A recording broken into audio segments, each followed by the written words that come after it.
L-oppożizzjoni lesta tagħti l-appoġġ lill-Gvern dwar il-ftehim li ntlaħaq fil-Kunsill Ewropew sakemm id-deċiżjonijiet dwar taxxi jibqgħu jittieħdu mill-Gvern Malti.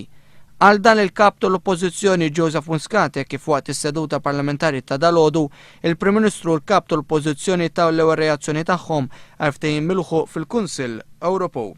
Il-Prim Ministru qabel mal-kap tal-oppożizzjoni li din l-armonizzazzjoni tat-taxxi tinżamm. Skont il-ftehim milħuq matul il-jum tal-ġimgħa, dawk il-pajjiżi li jkollhom deficit ogħla minn dak stabbilit mill-Unjoni Ewropea jingħataw penali ħorox. Lorenz Gonze qal li dan il-budget nazzjonali bilanċjat għandu jkun parti mill-Kostituzzjoni tagħna.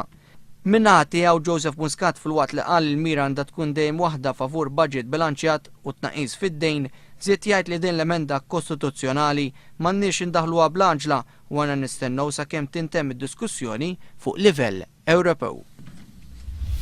Raġel ta' 43 sena mira ġdid sofra ġrieħ serji wara li ġie aggredit minn żewġ persuni li waqfuh biex isirquh. Il-każ seħħ l-ħabta ta' nofs il-lejl u 10 fi triq ix-Xatt, il-Pjetà. Wara l-pulizija nataw diskrizzjoni ta' żewġ persuni, ftit mumenti wara l-pulizija arrestaw żewġ riġiel Somali.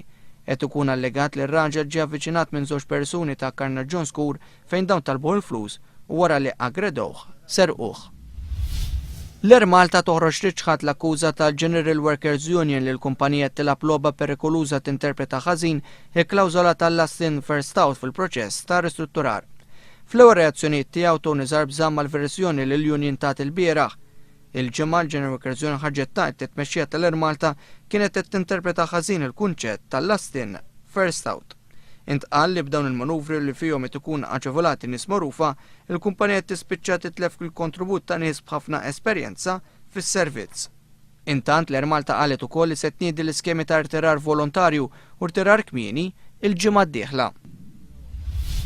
Illum jibdew l-attivitajiet brabta ma' ġbir ta' fondi brisq il-Partit Laburista festa ta' ikel u xorb organizzata quddiem iċ-Ċentru Nazzjonali. Matul it-tliet jiem li ġejjin se jinbijaw numru limitati ta' tazzi bl-emblema ġdida tal-Partit Laburista, tazzi differenti mis-sena li għaddiet. Illum is-seba' l-qudiem se tittella 60s, 70s u 80s night ma' DJ Alex Gregg. Nhar it-tlieta 13 ta' Diċembru se tittella l-maratona ġbir ta' fondi, ġurnata ta' attivitajiet ġewwa ċ-Ċentru Nazzjonali Laburista fejn il-poplu Maltu Wawċi huwa mistieden jattendi u jikkontribwixxi bid-donazzjonijiet tiegħu. Illum f'Mosket isir rally kbir fit-tentattiv li l-oppożizzjoni tikkonvinċi li jerġgħu jsiru l-elezzjonijiet parlamentari li saru nhar il-Ħadd li għadda. Il-protesta fil-ċentru ta' Mosca mistenniet tkun l-akbar waħda f'20 sena hekk kif madwar 50,000 uffiċjal ta' kontra l-irvellijiet jinsabu stazzjonati madwar il-kapitali Russa. L-oppożizzjoni tisħa li madwar 30,000 ruħ huma mistennija li juru l-adab tagħhom biex jeżżu l-arroganza politika iddominata minn Vladimir Putin. Osservaturi internazzjonali saħħu li kien hemm irregolatajiet fil-votazzjoni bl-aħħar mexxej tal-Unjoni Sovjetika Mikhail Gorbaċov jingħaqad mal-oppożizzjoni u jgħid li l-elezzjonijiet għandhom jerġgħu jsiru.